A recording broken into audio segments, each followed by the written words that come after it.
Welcome everybody to the final session of our alumni webinar series on, informally we call it the job search soup to nuts. And we're ending today with, from the perspective of starting a new job. I'll talk about that in a little bit more in a moment.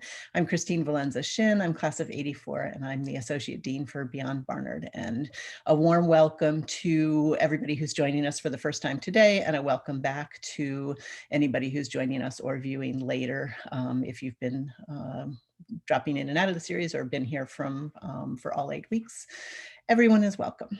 So I'm going to get started sharing my screen and starting the presentation.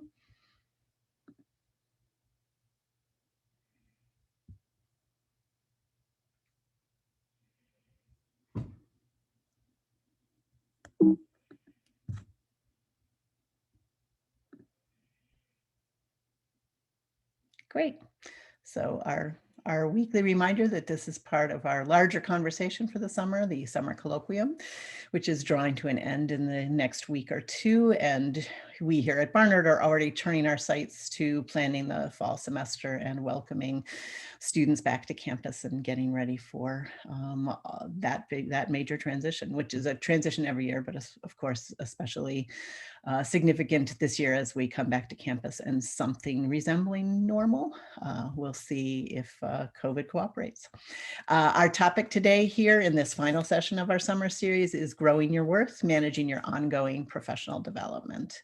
And we'll have our little nature moment of Zen, all fancy video, water in motion. I have to say, moving water and wind blowing through trees are probably two of my most sort of soothing, calming type of things. So as we've done most of the summer, start with this image to remind me to take a breath.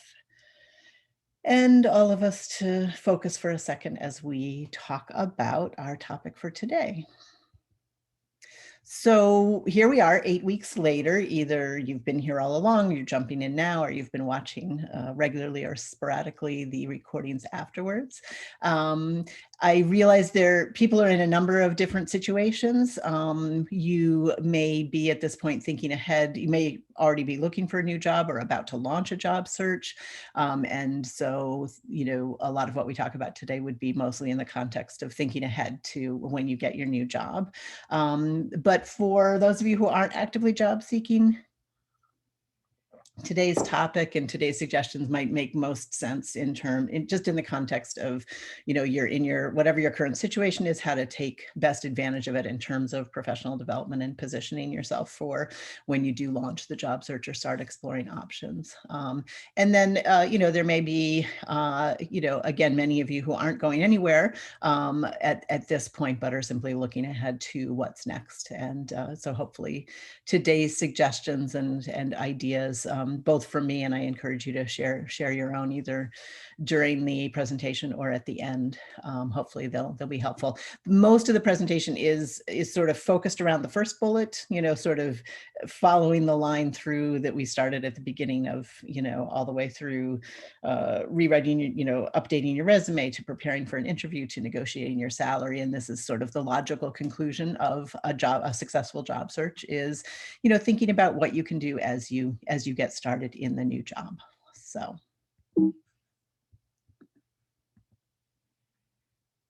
So the way I set this up, our agenda basically is going to be looking back at the topics we touched on throughout the webinar series. So looking at career exploration, and then job documents, and then networking online and in person, and then the overall job search, interviewing and negotiating. So the idea is that even though these things technically come to an end or come to a transition point when you do start a new job, and you can definitely put them on the back burner or even tuck them away in a cupboard for a while. The whole point of today is to give some suggestions for making sure that you continue to revisit some of these topics, even when you are in your new job and not necessarily looking to go anywhere right away. So we'll start just, way back at the beginning. We talked a little bit about the fact that anytime you consider looking for a new job or making a career shift, it's a good time to stop and explore at least a little, explore your options. And so we'll jump into that. And we looked at it when we looked at career exploration at the very beginning. We talked about self-assessment and then looking out, sort of internal and external. So as you start a new job or a new opportunity, you don't want to stop thinking really on some of those basic tenets of self-assessment, which is what do you most enjoy? What are you most skilled at? When you're in a new situation, a new job, you may have new things coming your way. You may have an opportunity to do more of what you like best. You may be trying something new that it turns out you like, but you don't feel fully skilled at, and it's got potential, or maybe you'll have some new job responsibilities that you're not thrilled about. So the idea is to keep reflecting on that, not constantly, not on a day-to-day basis, but to occasionally stop and think about, what am I enjoying the most? How am I spending my day? And to the second point, how can I bring more of what I most enjoy into my work? Again, not on day one, but as you transition into your new job and get more comfortable, think about options and opportunities to bring in what you do best and what you like doing best into it. A lot of times in a new workplace or in a new position, you'll have an opportunity to take assessments or do workshops. So you don't have to run out and do all of them. But again, if your work is providing some of those tools, it can be good to take advantage. And then if you did take any assessments, formal or informal, or do any career exploration that resulted in any sort of exercises, it's helpful to pull those out and revisit those from time to time. As I note down there at the bottom, it's sometimes easy to forget to do things like this or to keep putting them off because they're not as urgent as when you are actually looking for the job, and you'll have a lot of other stuff on your plate. But performance review time, if there is a formal performance review in your new job, that's a good time to think about this. Sort of pull out some of these assessments and think about what's important to you and help that inform any goal setting or self-evaluation you're asked to do at that point. Not every place has a formal performance review time. You certainly can initiate that, as we mentioned last week, talking about negotiating. But another good time would be the end of the fiscal year or the calendar year if it's different. Just have that, take that opportunity for an annual review, whether it's just with yourself or with a supervisor or through a formal process. And then there's the other part of, the other part of career exploration, which is the workforce research. It's looking at your field or other fields, looking at what's out there. Again, there's no way you're going to do this as consistently as when you are actively considering a change or actively in a job search, but the world goes on and it doesn't hurt to be aware of that. So certainly, using LinkedIn and if you've joined groups or if you sort of reactivated some of your group activities, if you're following different thought leaders, et cetera, definitely check in there from time to time. I've talked a lot throughout the series about professional journals and associations and conferences. Now that you're, if in your new employer, you might have opportunities for that. And, some of the resources I mentioned, ONET, Occupational Outlook Handbook are still there. So if you are enjoying your new position, or if you're thinking about expanding it, or if you're not 100% happy with your new position, doing a little exploration of related positions, related fields, can be helpful. You've got a new manager or managers and other colleagues that might be more experienced than you, or, and you can certainly talk about these things. Again, you don't start talking about this on day one or on a constant basis, but it's definitely, it's definitely worth thinking about, talking with them about what else is out there, what opportunities there would be for taking on new responsibilities, developing new skills. So then let's talk a little bit about your resume, your LinkedIn profile, and cover letters, which you'll probably be glad to file away and not have to think about actively once your job search is over. But I'm going to make a pitch that you do pull them out from time to time and update regularly. Again, regularly could be once a month or twice a year, whatever sort of works, but would be helpful to, put it in as a calendar event or on a task list from time to time to, it's certainly going to LinkedIn. Again, don't need to do day one of your new job, but sometime in the first month or so, if you're settled in and things are looking stable and good, you might want to swing around to LinkedIn and update it. And then your master or everything resume that we talked about is the perfect place to check in every once in a while and add your new position, add, in your master resume, as we pointed out at the time, it's your rough draft. You can add anything you want. You can have 20 bullets if you want.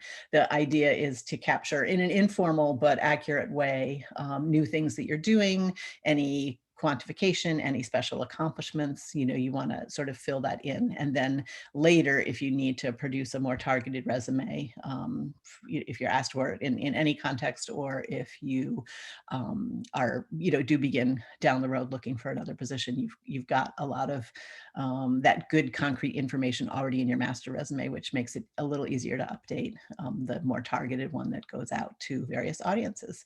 And then, keep a paper or digital file with this sort of writing about yourself that you might want to tap into for a cover letter or for a LinkedIn about section. So, if you've got a professional bio or somebody asks you for a professional bio for something, file that, in this place. Keep your performance reviews, your self-evaluations, any writing. If you get a great email from a satisfied customer, or you get, a glowing review from a manager or a vendor, this is the place that sort of you want to keep things in one place so it's easy to find when you do begin needing that for something else you're applying to. And again, connecting this to something else can be helpful in terms of reminding and actually getting yourself to do it. So performance review, or as I mentioned before, end of a fiscal year or a calendar year can be a good time to do this as well. So networking, again, something that if you've only been thinking about it in the job search context, you might be relieved that intense networking is over, but we want to make a pitch here that you should keep doing some networking. So you want to keep LinkedIn or whatever other sites you're using, social media or other professional sites, part of your routine. Again, you could slow this way down. It could be something that you're just checking once a month or so, but you want to continue adding contacts.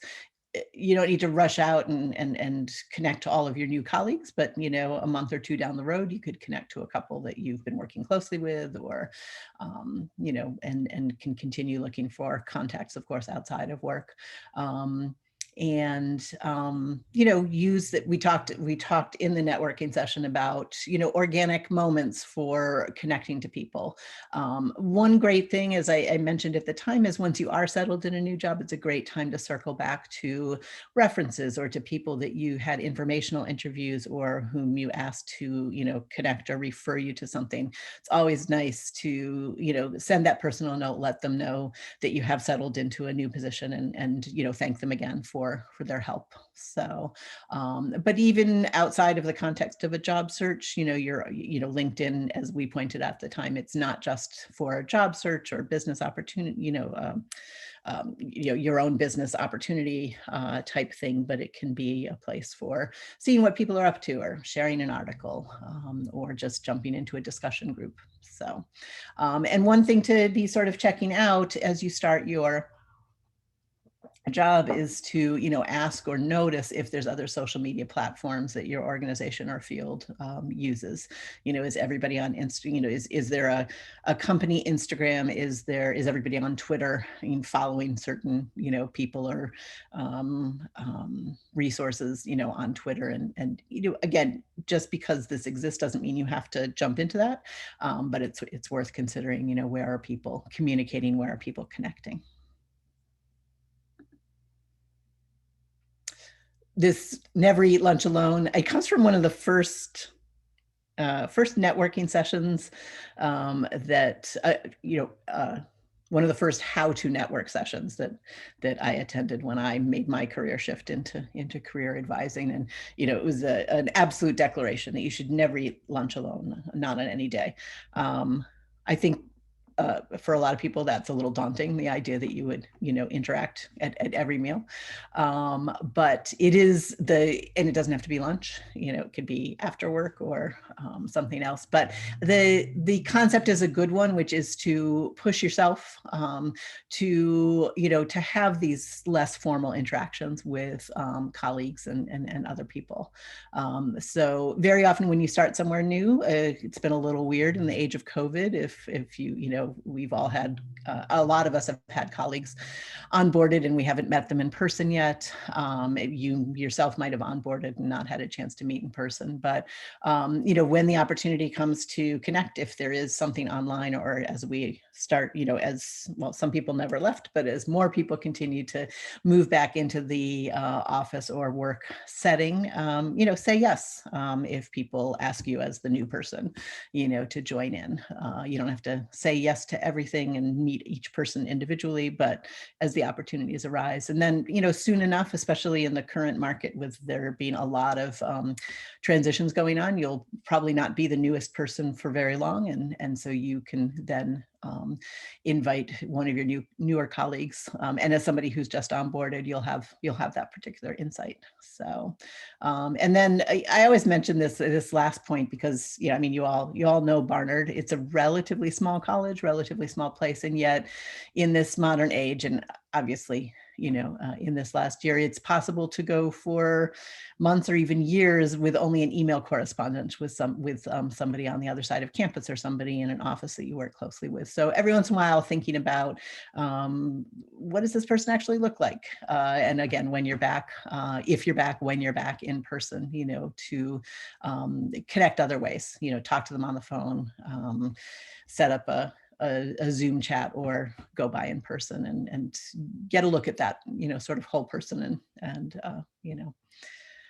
all of those nuances that don't always come out when you only have a written relationship. And these are a couple of other networking ideas within the larger organization.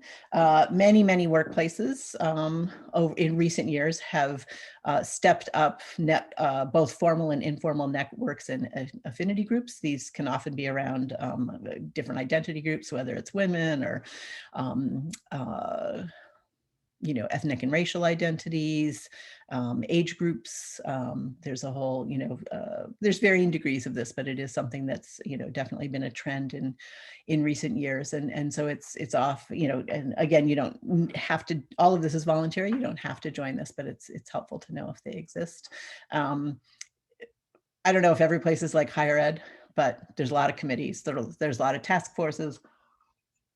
And it's easy to say no to them, especially if you're busy, especially if you're new. But all I'm suggesting is that occasionally consider saying yes. It is a really good opportunity to find out what else is going on within the organization, to make connections across your organization or your company, and that can be really helpful.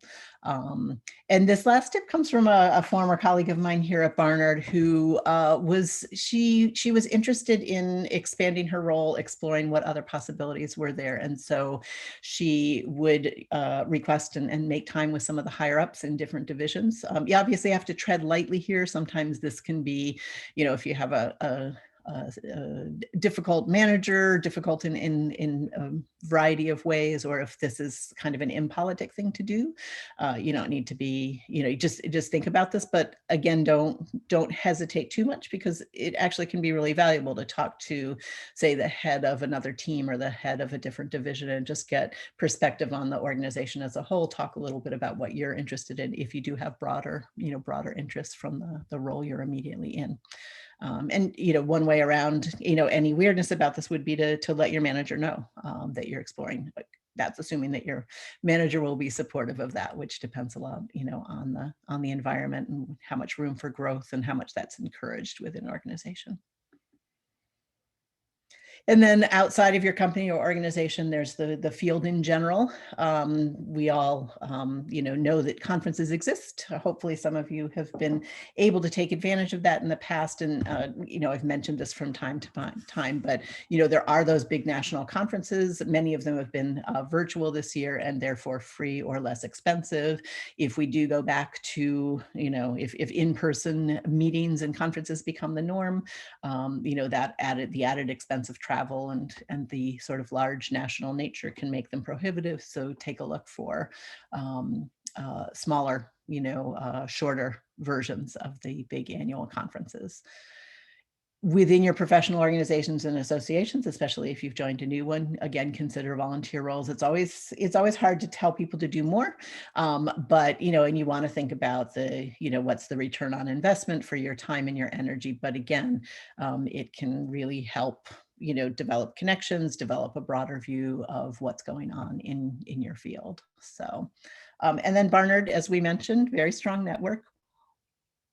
There's lots of groups, there's regional groups, there's alumni circles that are, you've probably hopefully gotten an invite from your area for some of the send-off receptions that are taking place virtually again, but those they used to take place in person and hopefully will again. But there's also other affinity groups. And as I mentioned on our platform, our mentoring platform, Barnard Connect, we have a number of groups started in the spring, some around identity and some around professions. So definitely you can explore those, join them, post, sort of move those along. And probably a lot of you, if not all of you, got an email this week, our annual call for volunteers. So if you are interested in mentoring in a variety of ways, it could be through Barnard Connect, where students reach out to you directly and request a meeting or, other types of advice. It could be appearing on a panel, etc. That can be not only helpful to us, but it can be helpful to you sort of professionally and networking wise. You meet your fellow alumni, you meet students or recent grads, who are entering the field, and that's all part of that larger network, for lack of a better word. And then in general, there's meetups and other online facilitators, that you can take advantage of as well. So, and again, this all sounds exhausting potentially, or I'm mindful that it could sound a little bit of exhausting, but the idea is to just give you lots of ideas of things to keep on your radar and add them to your plate as possible, and to just sometimes push outside your comfort zone, push outside your feeling of, all the things that you have to do. Or, it's also perfectly fine to just make a note of things and plan to get to it at another time when life is less hectic. So then finally, I just want to circle back to some of our, the remaining topics. We also talked about job search early on, how to structure that, interviewing, and last week we talked about negotiating. So, so again, it might sound counterintuitive to start job searching as soon as you have a new job, which is, not what I'm encouraging, but taking an occasional but regular look, at what's out there. Sometimes things come to you. And the suggestion is to follow up on those if something sounds really intriguing, so that could be just having a conversation with a recruiter. It could be putting together a cover letter and resume just to keep that skill set sharp. You could actually submit it, see if you get any nibbles, it's completely up to you. But so you definitely can respond things that come to you if you choose to. You don't have to. And then you also can take an occasional foray out there, again, just kind of in the name of research and keeping an eye out, but go back to some of those job sites, ones you found helpful, or particular niche sites, and just see what's out there, see who's hiring, what types of roles they're hiring for, and keep that. We talked early on in the job search session about having that working list of sort of dream organizations or targeted companies that are of interest to you, and so keeping an eye on that in the same way, in case things open up. So we always can improve interviewing and public speaking skills. So just a couple of tips. As you start any new role, you're obviously going to be introduced to a bunch of people. You may be formally asked to introduce yourself in a meeting or other gathering. So, you hopefully developed a 30-second pitch and used it throughout your job search. So you can keep using that and sort of refining that, getting really, just comfortable with planned but conversational remarks that kind of quickly sum up, what you've done in the past, what you're excited about doing now, etc. And the second one there is one of my favorite tips. I learned so much about how interviews work by being on interview committees. Sometimes here at Barnard, that's a big formal committee for one of the leadership positions, and that's a whole process. Other times it's simply within, like our team. We have a team of 16, and we are in the process of making a couple hires, and it's just sometimes you're sort of told you're on the interview committee, but sometimes you're asked to volunteer. And it's, again, just one of those things where it can be really helpful to look at the process, look at the resumes that come in and what makes a resume stand out, etc. So, and, speaking of pushing yourself outside your comfort zone, I mean, many people enjoy and embrace opportunities for public speaking, but a lot of us hesitate. And again, it's just helpful if you're asked to give a presentation, whether it's, internally or externally, think about saying yes, think about pushing yourself outside of your comfort zone and taking that opportunity. And if you really do struggle with public speaking, either you're not great at it or you have a lot of fear or anxiety around it, there are classes, there's workshops to improve those skills, and you can look around and take advantage of those as well. And as we mentioned last week, if you were here or listened to the recording, negotiation doesn't end when you after you've accepted the job. I mean, that round of it does, but especially if you're happy in your new place and you want to continue developing and moving up, you want to position yourself for being able to negotiate not only for a salary increase, but other perks. And we also, we talked about the importance of having accurate salary information. So certainly take advantage of any discussion around salary, any information you might learn. And I made a pretty big pitch last week as well to be part of working to change the culture around talking about money. Obviously not in a persistent or obnoxious way, but don't hold, it's okay to ask questions. It's okay to jump into a conversation and ask people about salaries in a general way and sort of gain information that way. So and as I mentioned last week, it's, a really helpful thing to learn as you're coming on board. What is the annual review process? What's the budget planning cycle in your organization? When is the right time to talk to your manager about possible promotion, possible salary increase? And just having that knowledge, you don't have to act on it right away. You probably shouldn't act on it right away, but building up that knowledge so you're in a good position when it comes around. All right, so sort of a quick review of a lot of what we've talked about this summer in the context of not just abandoning it all until the next time you're looking for a job, but keeping it a little bit more in the forefront and occasionally checking in on all these issues. But then I also wanted to share some final thoughts.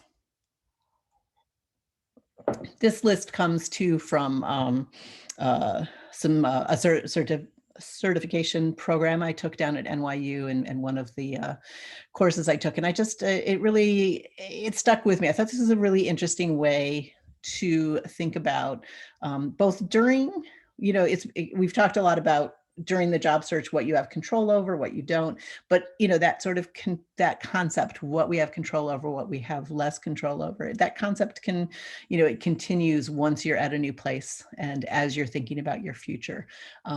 So clearly you don't have 100% control over your performance and your professional development, but those are the two areas where you have the most control. So my my push here is to focus your energy on those things, work on your performance, evaluating yourself, taking feedback from others, making yourself better at your job, more highly skilled, more aware. And then, as we've talked about through the whole presentation, keep your professional development in focus, not constantly, but on a regular basis.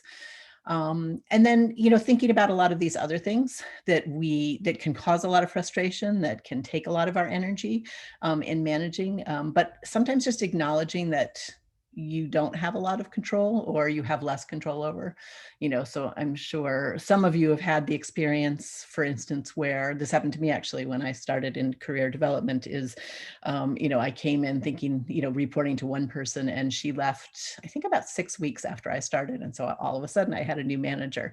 And it's a little unsettling, and it had nothing to do with me. It was obviously in motion before I even got there, but it was, and so it was a reminder that, like, oh, here's one key thing I expected from this job, and it's changed, already. Companies and organizations obviously go through changes. Industries go through changes. We all know the economy goes through changes. You can have your title changed. You can have a lot of things added to your job without being asked or without anticipating.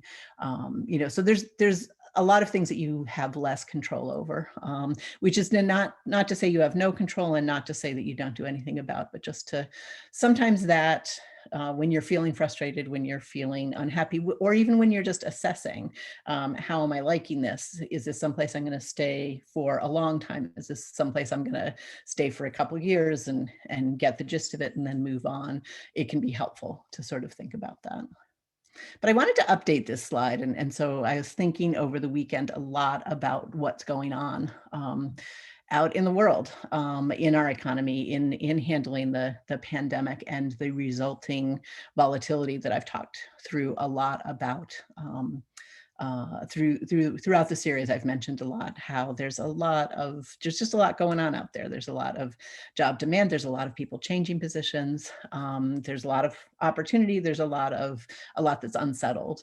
And one narrative that's starting to emerge is the difficulty that employers are having hiring, and the resistance that, for a variety of reasons, but the resistance that employees are having to going back to, there's been a lot of media around, especially service jobs, that where these can be long hours, low pay, a lot of frustrations, with customers, with managers, unpredictable schedules. There's just a lot of things that make, a lot of those essential services really tough jobs, and there's some resistance in going back to them, or going back to them at the going rate. But I think that's also, percolating up through higher level, professional based jobs as well. And there's a lot of people quitting over the issue of remote versus hybrid versus in person, and other factors. There's a lot of reassessing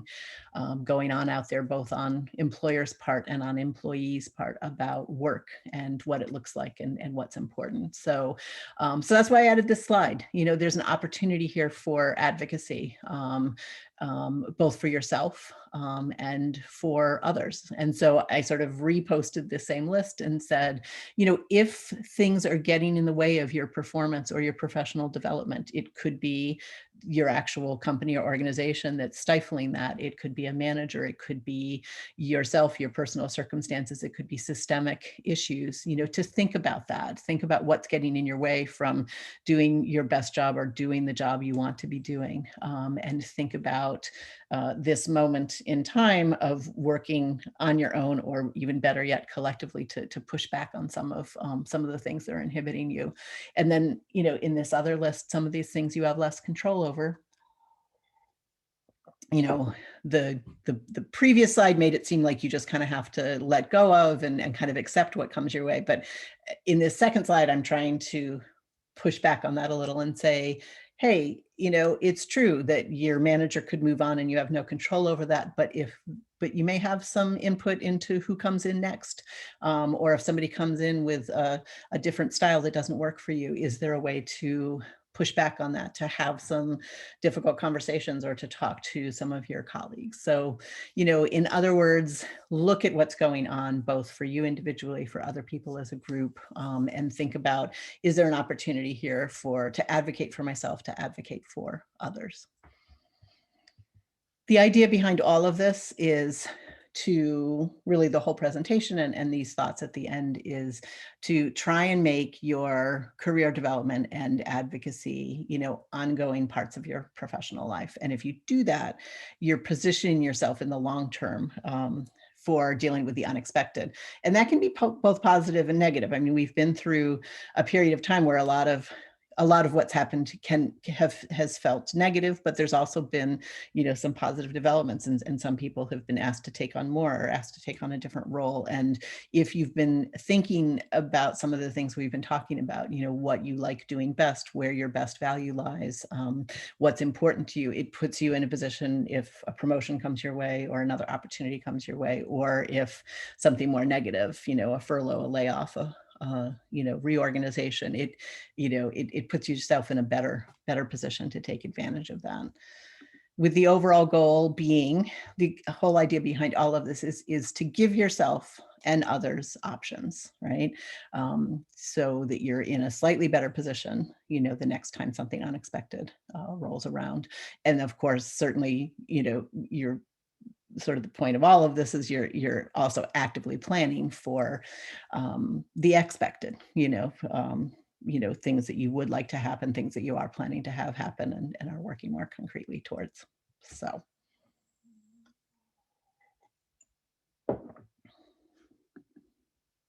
The series is over. I mean, we're not done for today. I'm going to open it up for questions and answers in just a moment, but we are officially at the end of our 8-part series. And for those of you who've been here for all or part of it, I thank you. I also want to give a shout out to my colleague Claire, who's been here every week, and my colleagues who presented on other topics in the series, and also to our colleagues in alumni relations. Claire has been working with them every week to get the slides and the recordings up, which many of you have asked about and taken advantage of. So just want to thank everybody who backed me up on this and made this summer series possible. Want to thank all of you for your participation and for the good questions you've asked. Would invite you to share feedback, resources, ideas for future topics. You can email me directly. You can email Beyond Barnard.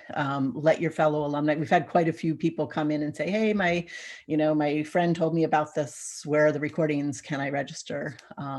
And I always love hearing from people, even if we haven't met individually in an advising meeting. Always love to hear from people about what worked, what didn't work.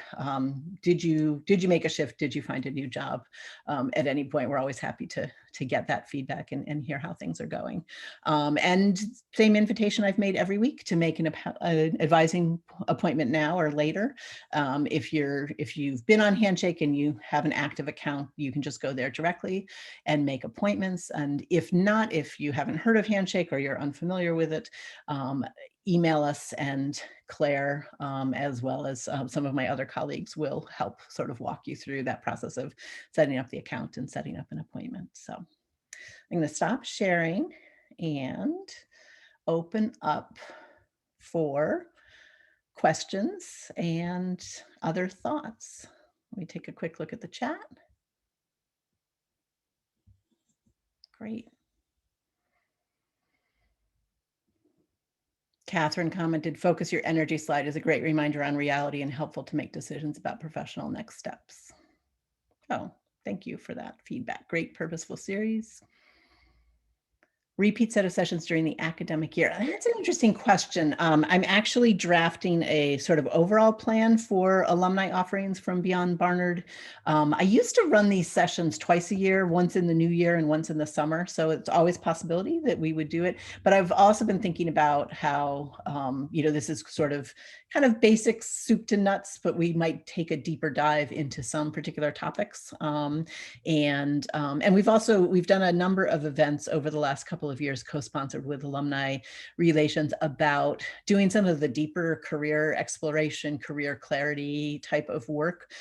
We have quite a few Barnard graduates, Barnard parents, other Barnard connections who do a lot of work around career exploration and sort of figuring out what's important. And we're hoping to do both some standalone series and potentially some group series where you actually are part of a smaller group that works over a couple of weeks or months on some of those issues of figuring out, what's important to you. So all of that is in the mixes, which is why I do encourage you to email Beyond Barnard or myself with, if you have ideas, recommendations of books or coaches or presenters out there, or just interesting topics that you'd like us to explore and look into. We are, as I said, in the planning phase. We're most immediately we're planning for the students returning, but then once they're kind of settled in, I know that I personally will be doing some work with our advising and programs team in October and November on developing a sort of more regular slate of alumni offerings around these issues. How do you get the PowerPoint? So in tomorrow or Friday, it will be posted on the alumni website and all of the other recordings as well. And Claire, ever helpful, just put the link right there in the chat so you can click on that. So everything through last week is there, and this particular presentation will be up either tomorrow or Friday. So other questions, other people's suggestions about professional development, anything we talked about today? You are a great resource for each other. Doesn't all come from us. We think about it and talk about it a lot, but everybody's out there doing the actual work. So anything you care to share with your fellow alumni, it's welcome.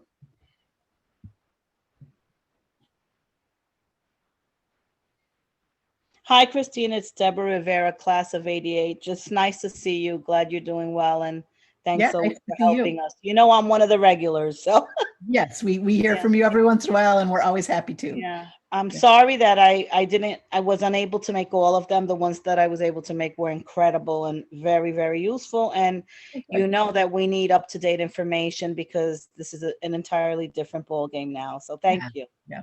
Oh, you're very welcome. Glad you could make it. And, for everyone, the whole reason we, post the recordings and then also the slides separately is that so you can revisit some of this as it becomes, more helpful, more useful. So, and then. Hello. Yeah, go ahead, Catherine. Sorry, this is Catherine Y. Chung, and I started to type and then realized Deb was speaking. I'm like, oh, that's so much easier. I wanted to thank you and Claire again, but also wanted to comment how just it's also a great refresher. Like I forgot some of the points that you had made throughout the entire series and then got new additional ideas. And Deb is so right about the times have changed. One thing I really appreciate about today's slide was just taking those opportunities for social interaction even outside the office. Yeah. That's actually a great reminder because sometimes you get so caught up in the work in the office and even dealing with some of the office politics, but just to take those opportunities when people go out to lunch to join them or create that kind of an opportunity. So thank you for all the different, oh my goodness, like such good golden nuggets. But anyway, thank you for all your hard work, and of course to Claire as well. Oh, well, thank you for your feedback, and I'm glad it feels useful, and hopefully it'll continue to be useful as you all do whatever comes next. And as always, everybody's specific situation is different, and we're always happy to talk that through with you in an individual appointment. So whatever works, whenever works. We're about to hit our busier time of year. So sometimes there'll be a longer wait than there has been for an advising appointment.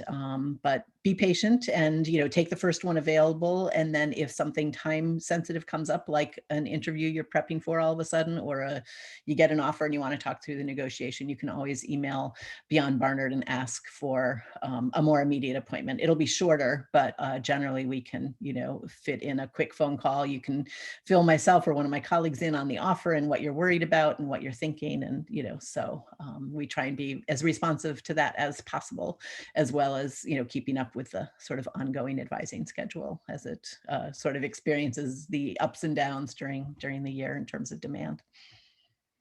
Any other comments, suggestions, questions? It's nice to see some familiar faces and names of people that some of you I spoke to as student. I've been here long enough that some of you I spoke to when you were students, and others I spoke to you when you were recent grads, and now you're less recent grads. Christine, this is Laura Nelson. I'm class of 19, blah, blah, a number of years ago. And I'm not going to put that in the recording. And I have finally, since I am, I do contract and consulting work. And I have finally, at this point in my career, had the intestinal fortitude to actually respond to recruiters and say, no, I don't want to be doing that. That is not my sweet spot. And now granted, it's a little harder, I think, when people are potentially, it's harder when they're younger because they're more anxious to build a career. But I'm at the point in my life where I'm like, you know what? I want to be happy where I'm working. Yeah. And the things that are being asked for in this job description that you're presenting to me do not match my background. So I'm going to pass. And I do it through LinkedIn, I do it through email, and I do it on the phone. And I'm just so happy that at this point in my life, I'm able to say, nope, not going to do that one. Thank you very much anyway. Yeah. No, that's a really good point, that ability, the ability to do that, and of course the circumstances to do that are really great. And I feel like we had a workshop a few years back about how to say no, or it might have even been how and when to say no, how and when to say yes, and the power of that, the power of agreeing to things that might be a stretch or might be, a little bit out of your comfort zone, but also that power to and the ability, the circumstances to be able to say no and give a pass on a job or a freelance opportunity or a contract that's not going to be in your sweet spot. And your point is exactly correct that, especially early in your career or when you're first launching as a freelancer or a consultant or a contract worker, you don't always have the luxury to say no. And part of it is you're trying to get the lay of the land and develop the relationships and develop the skill sets. But as I've worked with alumni freelancers over the years, it's interesting to watch the trajectory of that. I've worked with a lot of freelance writers, and at first they'll sort of write anything where they can get a pitch accepted or anything that comes out to them. But then they start to develop a niche, and they start to develop, strong relationships with editors and publications that pay on time, for instance, and give them good feedback and all of that. And so then they're able to sort of, focus more on that and say no to some of the other extra things that they might have said yes to earlier. So I think it's a really good point, whether you're working with a recruiter about a particular job or you're working as a freelancer or consultant or an independent practitioner, that power to say no is a good one. Other thoughts, questions, resources to share?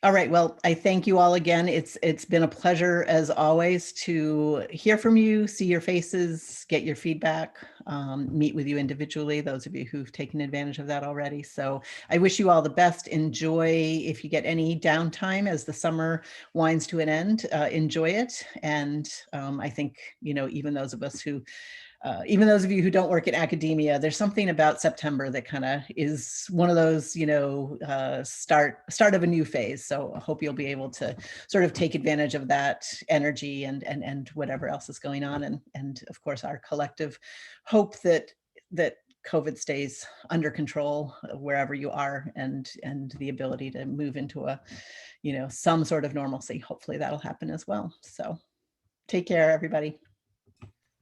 Thanks, Christine. Bye. Bye.